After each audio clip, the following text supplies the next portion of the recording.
साबू ओ साबू अरे छा है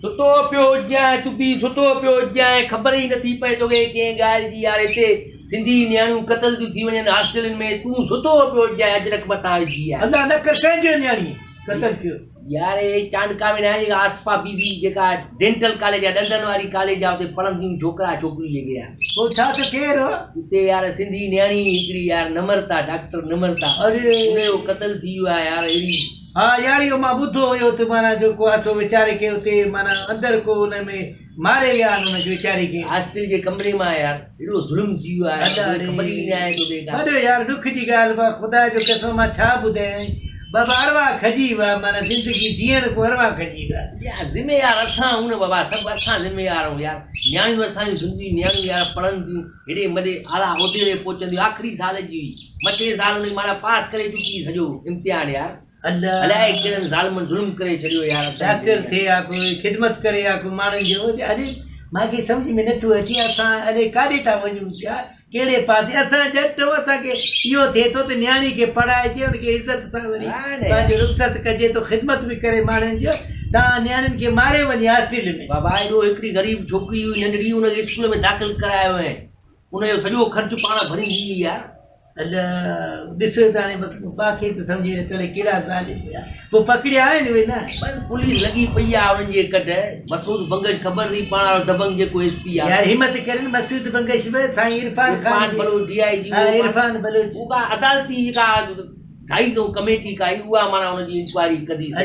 पोइ छा वीसी को छा चयो पोइ छा थियो वीसी बाबा जेका उतां जी आहे न जेका हा सुञाणे न मैडम जेका यार अनिला अताउर रहमान हा तॾहिं ते वई उते उन्हनि जे माइटनि लाइ वारसनि लाइ तॾहिं ते वेठी हुई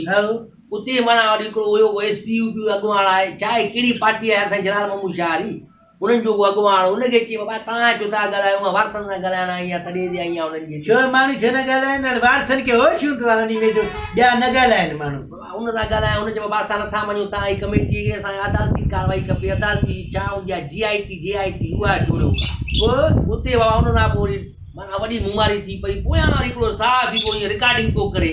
हुनखे चई रिकॉर्डिंग बंदि कर पंहिंजी इहा हुन चयो छो रिकॉर्डिंग बंदि कयां चयो मां उहा चरकंदी माए जो यादि रखंदे धमकियूं वीसी साहिब साहब माण्हुनि जे साम्हूं वॾी पछड़ी थी पई बाबा हुते पोइ त उहे थपा रखे साहबीअ खे साहबी ॿार बीह गाॾीअ जे ॿाहिरां बाबा एहतिजाज रोड ब्लॉक करे छॾियऊं उहे थपा रखे इहो त हाणे मथो नथो सोए माई खे औरत खे जो माण्हू साहबी खे चमाटण पंहिंजो कमु कंदा न बाबा उहो त लारवनि जो कमु आहे उहो कंदा उहे जेको चवंदा आहिनि उहे कंदा आहिनि बाबा हिकु ॾिस न त इहो तव्हांखे शुक्र कयो जो तव्हांखे पंहिंजो इहो आहे